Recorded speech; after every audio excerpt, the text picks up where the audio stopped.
hiring a little bit and recruiting, but want to go ahead and address it maybe in a little bit of a different vein than we normally have. And this actually came about from a very short video clip that I scrolled through the other day and just thought it was super interesting. So I'm going to start off actually by more cowbell. That's right, Ebel. More cowbell. Want to start off by just sharing this video. It's only about a minute long. And then I want to talk just kind of about the concept that our virtual guest is going to introduce here. So 1 second here.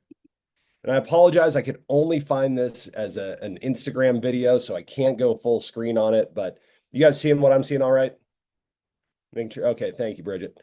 So we're going to hear from Mark Randolph, who is one of the co-founders of Netflix.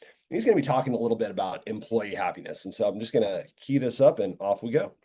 Myself and Patty McCord, who was the HR person at Netflix, we were walking back from lunch and we saw some of the engineers in the hot tub. And we swung by to say hello. And as we got close to the hot tub, we could tell they were all bitching about the company. And we thought it was pretty funny that here they are sitting in this magnificent hot tub at the company complaining about it. But it triggered this conversation, which is, if it's not the amenities that make people want to work someplace, what is it? And the answer is it's not the fireman pole and the nap pods and the kombucha on tap or any of the other ridiculous thing that people throw at. It's they want to be treated like adults. They want to have agency in their life and in their jobs.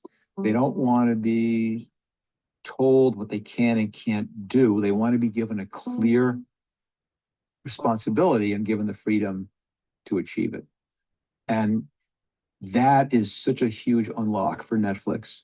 It's more important than how much you pay someone. It's more important than almost anything. One.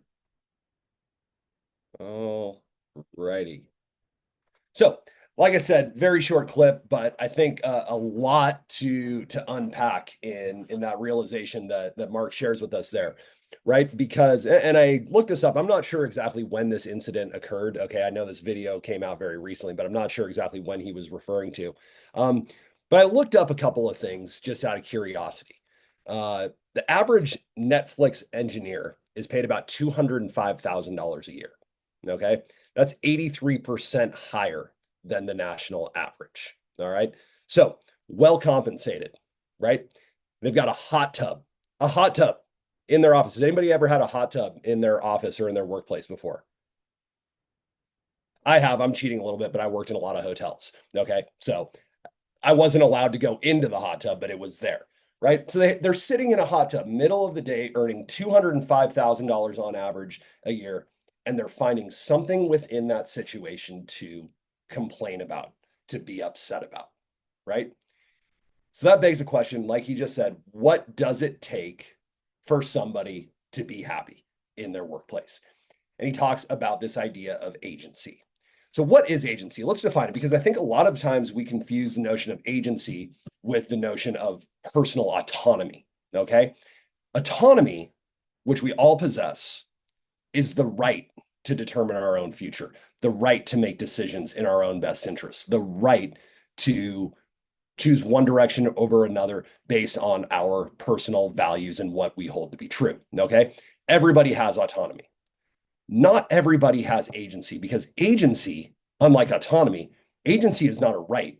Agency is the ability to make those choices, the ability to follow your own personal standards and your own personal beliefs, the ability to choose what is best for you in a given situation. All right. And I think for a lot of us here, agency is what we came chasing, right? That's what brought us to symmetry in the first place. Because when you work in a corporate environment, often I can almost guarantee that everybody has felt this at some point. Oftentimes, that agency is stripped away from you. You're reliant on a paycheck, so you do things that you maybe wouldn't choose to do for the sake of that paycheck coming in.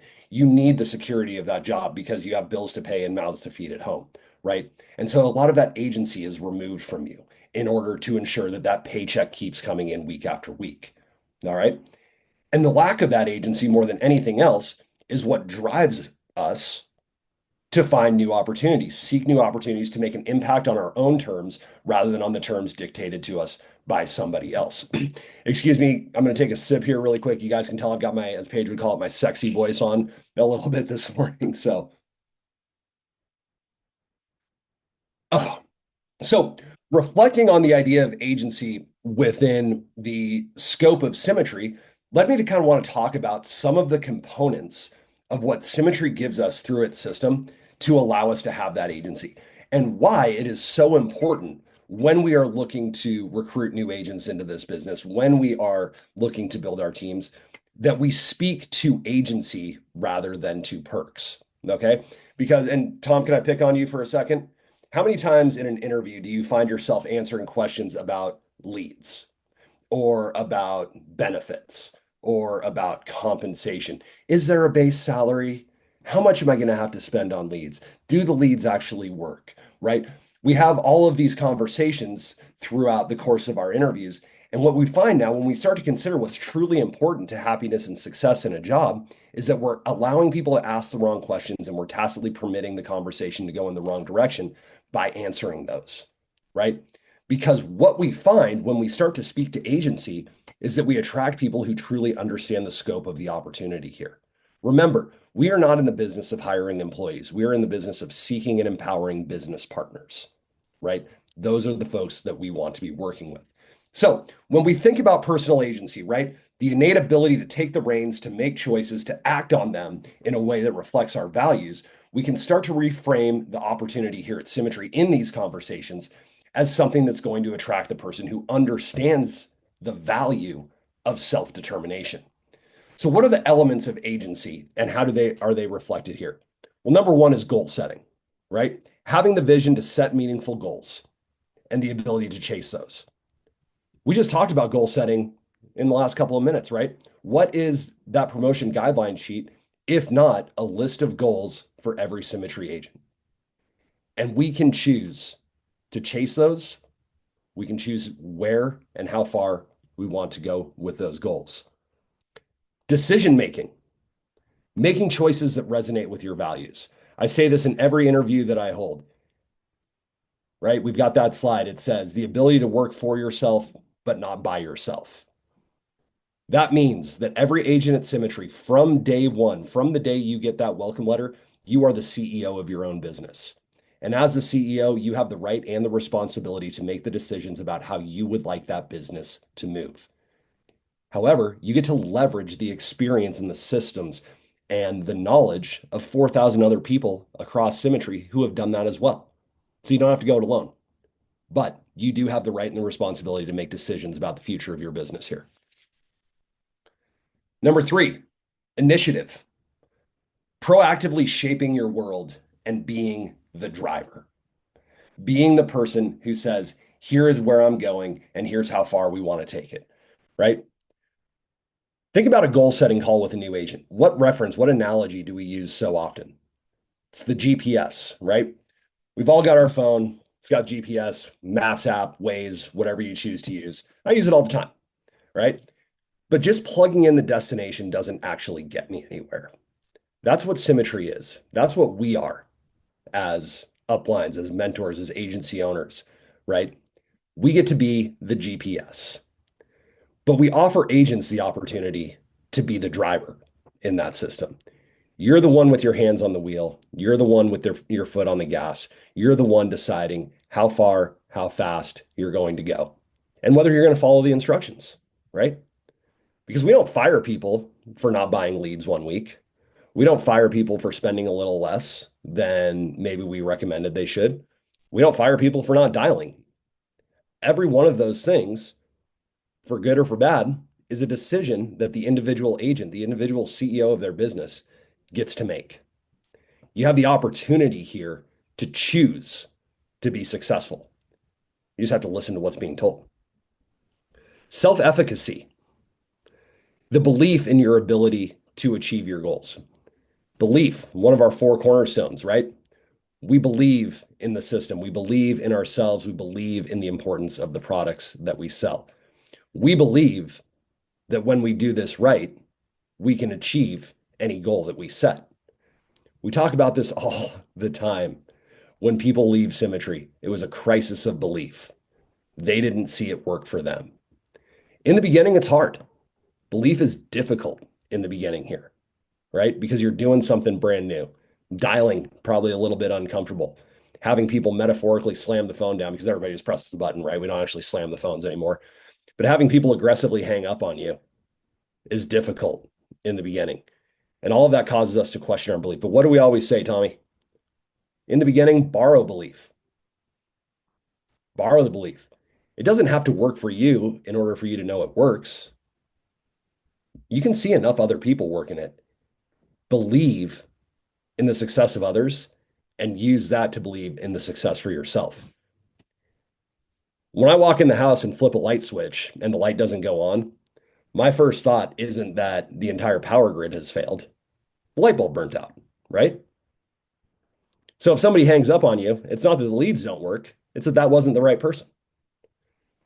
Having the belief that it's not you, it's not the system, but you controlling your controllables will allow you to find that success. Another component of agency, resilience.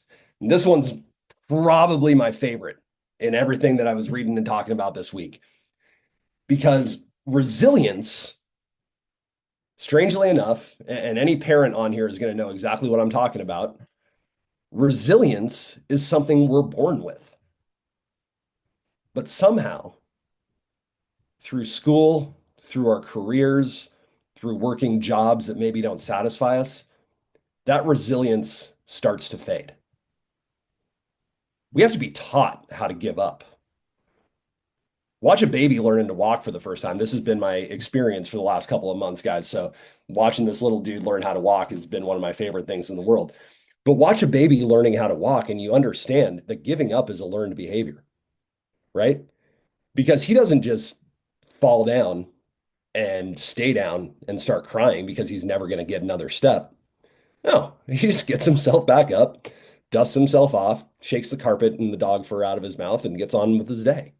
Rinse and repeat hundreds and hundreds of times throughout the course of a day, a week, a month.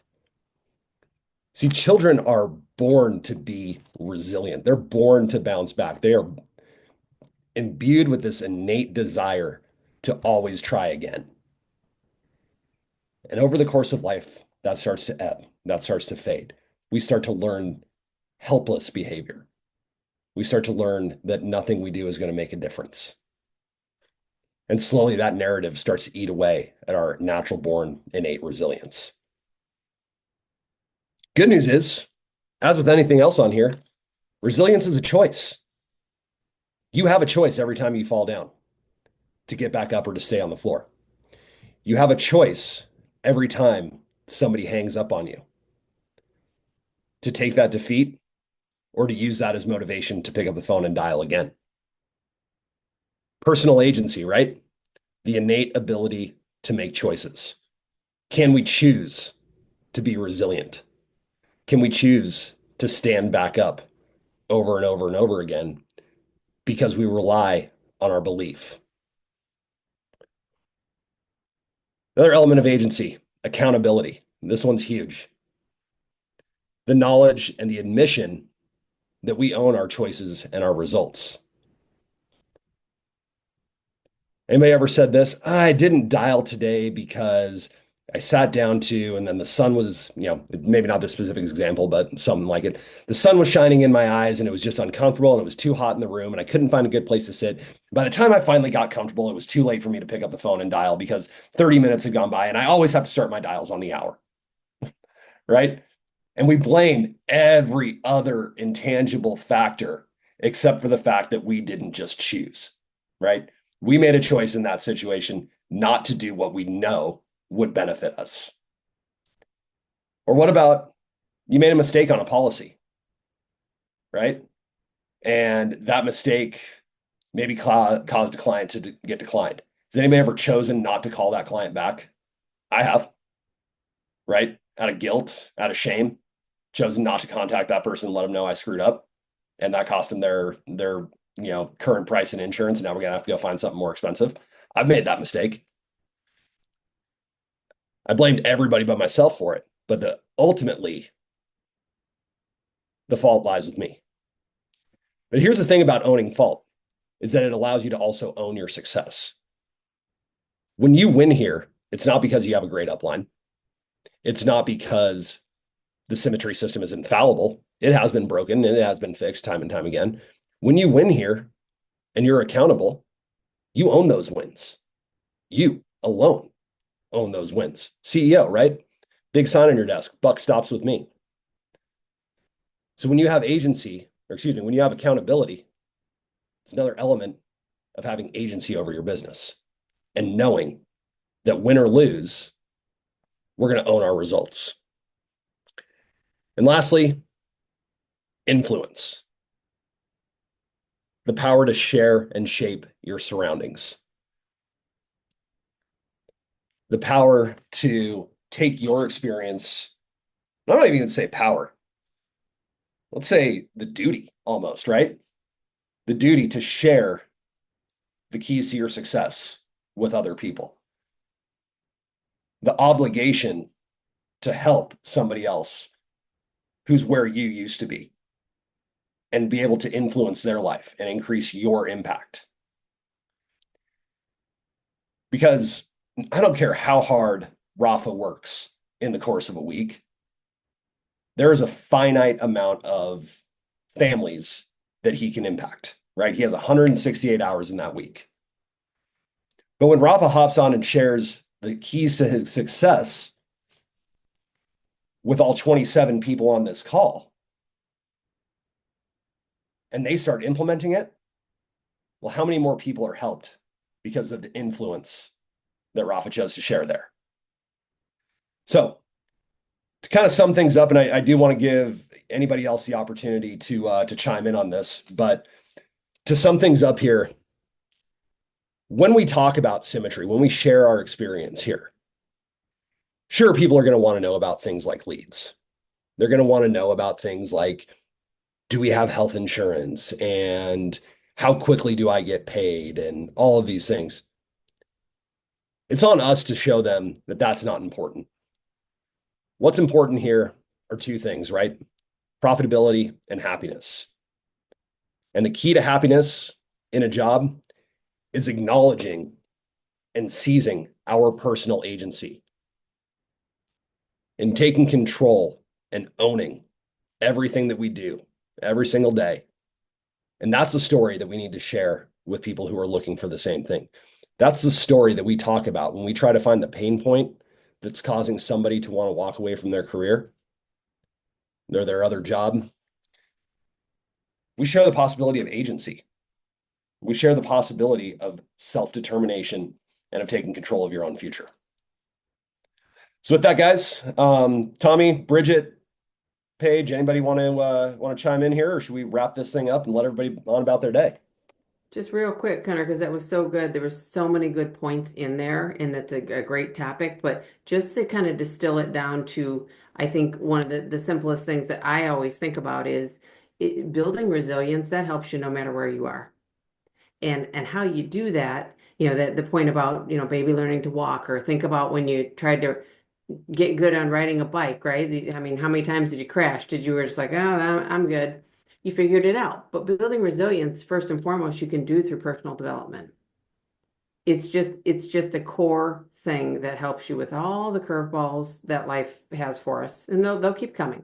So personal development, and the other piece is that, taking that account, just doing the things, right? And just understanding we don't think you're going to be perfect. We certainly aren't any given day.